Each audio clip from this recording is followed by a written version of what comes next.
As I have gone alone in there, and with my treasures bold, I can keep my secret where, and hint of riches new and old. Begin it where warm waters halt, and take it in the canyon down. Not far, but too far to walk. Put in below the home of Brown. From there it's no place for the meek. The end is ever drawing nigh. There'll be no paddle up your creek, just heavy loads and water high. If you've been wise and found the blaze, look quickly down your quest to cease. But tarry scant with marvel gaze, just take the chest and go in peace. So why is it that I must go and leave my trove for all to seek? The answers I already know. I've done it tired and now I'm weak. So hear me all and listen good. Your effort will be worth the cold.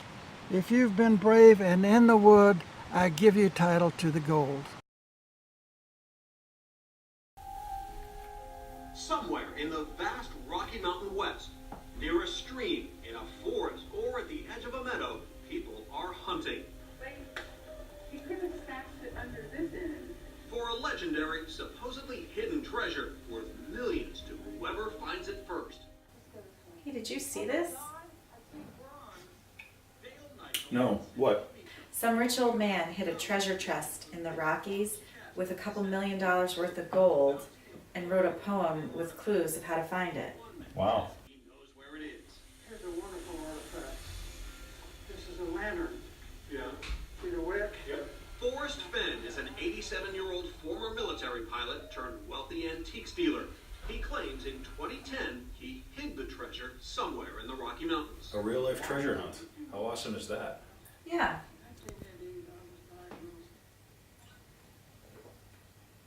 Hey, do you have to work this afternoon? Not really. You thinking what I'm thinking? As I have gone alone in there, and with my treasures bold, I can keep my secret where, and hints of riches new and old. Begin it where warm waters halt, and take it in the canyon down, not far but too far to walk, put in below the home of Brown. From there it's no place for the meek, the end is ever drawing nigh. There'll be no paddle up your creek, just heavy loads and water high. If you've been wise and found the blaze, look quickly down your quest to cease, but tarry scant with marvel gaze, just take the chest and go in peace. And why is it that I must go and leave my trove for all to seek? The answer I already know. I've done it tired and now I'm weak. So hear me all and listen good, your effort will be worth the cold. If you are brave and in the wood, I give you title to the gold. So in the interview, Forrest said that where warm waters halt is the first clue. So I guess we should start there. So we have to find where warm waters halt? Yep, Google Maps is our friend. He said all we need to find the treasure are some geography skills and a good map. We have a good map. I guess we start looking for places with related names. Warm Water Springs or something? So I get the sense from all the websites and forums that most people think it's either down near his house in New Mexico or somewhere near Yellowstone. How about I look around Yellowstone and you focus on Santa Fe? Sounds like a plan.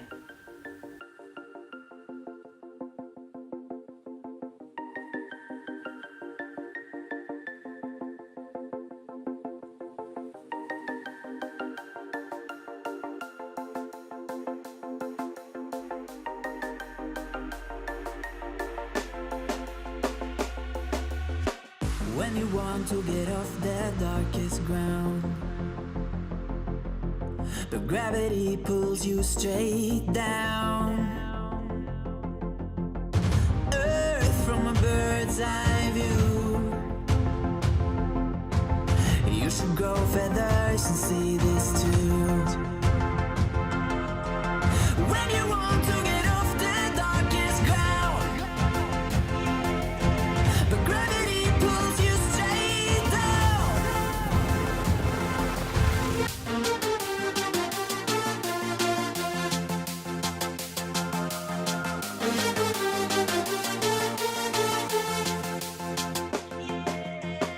When you want to get off the darkest ground, but gravity pulls you straight down.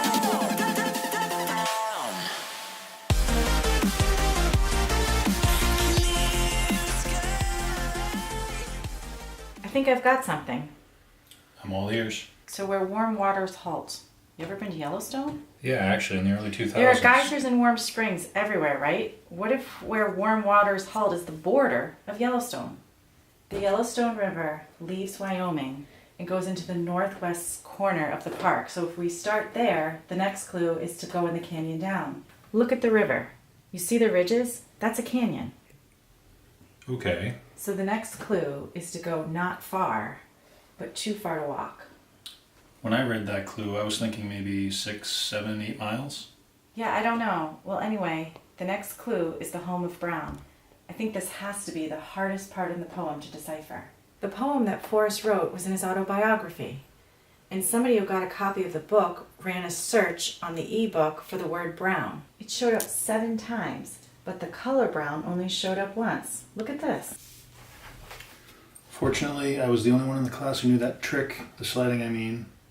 And even though that rusty old iron thing marked the tail of my britches pretty good with a heavy brown color, it was worth it. Okay, so... On that page in the book, there's a picture of a big brown slide. And this is the only picture I could find of it. I guess we look for a brown slide then. Maybe within the 8 mile or so radius from the clue that said it was too far to walk? I guess so. Okay, well, I've got to get going. I'll see you tomorrow. Oh, okay.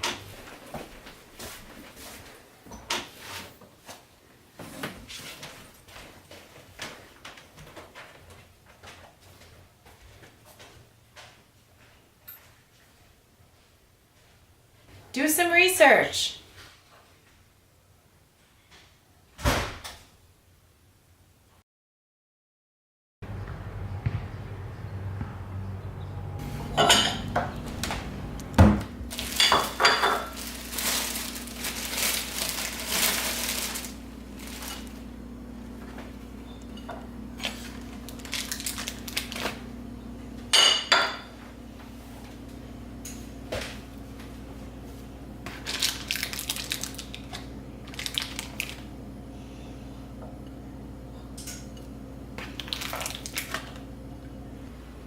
Gunnar. Gunnar. Sit. Good boy.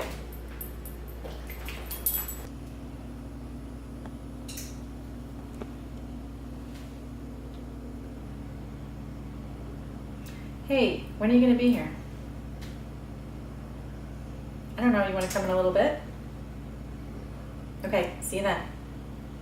Bye.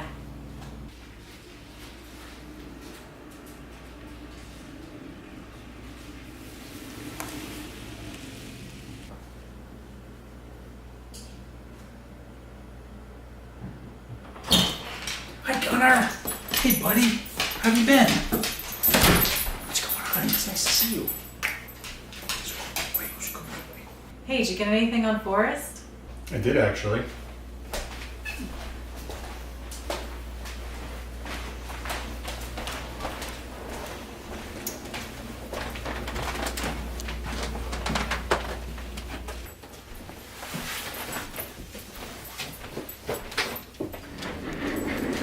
So yesterday we were looking at that slide, so I started looking around in Google Maps, and I found this place called Devil's Slide in Montana. And check this out, because if you zoom in and scroll over, doesn't that look like a brown slide?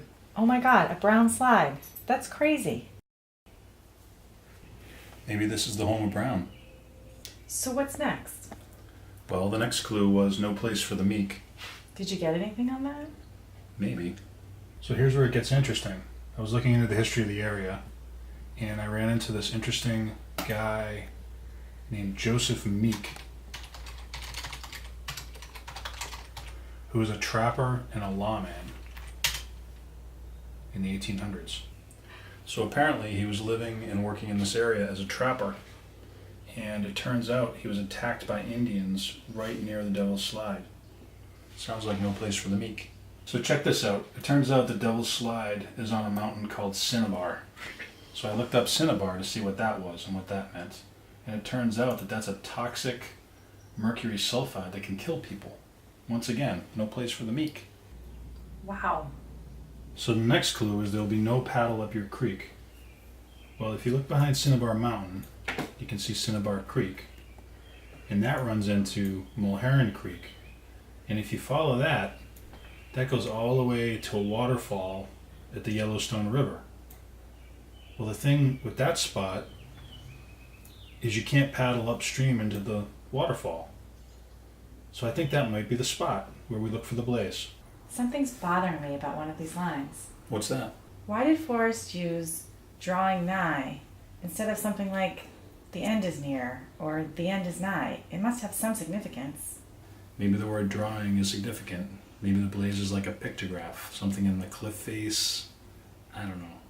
So we go from the Devil's Slide to Cinnabar Mountain, to Cinnabar Creek, to Mulherron Creek, to the Yellowstone River, to... Wait, look at this. Look at the trees. I mean, I think I see a B and an L and an A. It's a little bit hard to see, but it kind of looks like it might spell blaze. And this would be totally visible from the river and the creek. We need to go. I mean... Seriously, yes, we need to go. Come on, Gunnar.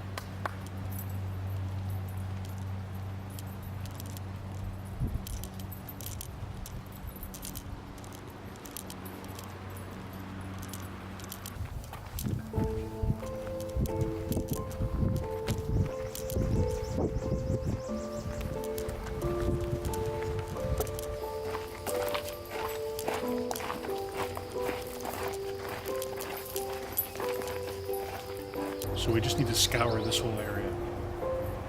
Okay. So in the poem it says, if you're brave and in the wood. So it kind of seems like it could be in the forest, but it could also be out here in one of these trees, like in the wood, like maybe a little crevice in a tree. Okay, I'll keep an eye out.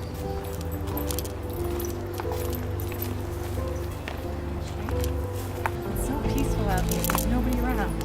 Yep. Hey, check out that tree over there. Go look.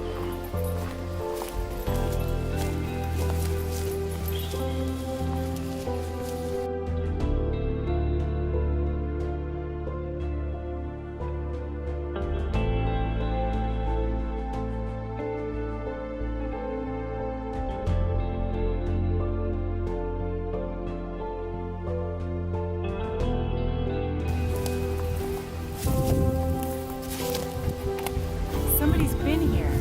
Recently, too. Damn it. It was here. I know it was. Well, I guess this is it then. If it was there, there's nothing we can do. But if this isn't the spot... Every hunter who comes out here is confident they're going to find that thing. But maybe it's impossible. Maybe Forrest didn't want it to be found. And maybe he just wants to get people out into the wild and off their cell phones. And if that's his legacy, it's a pretty great legacy.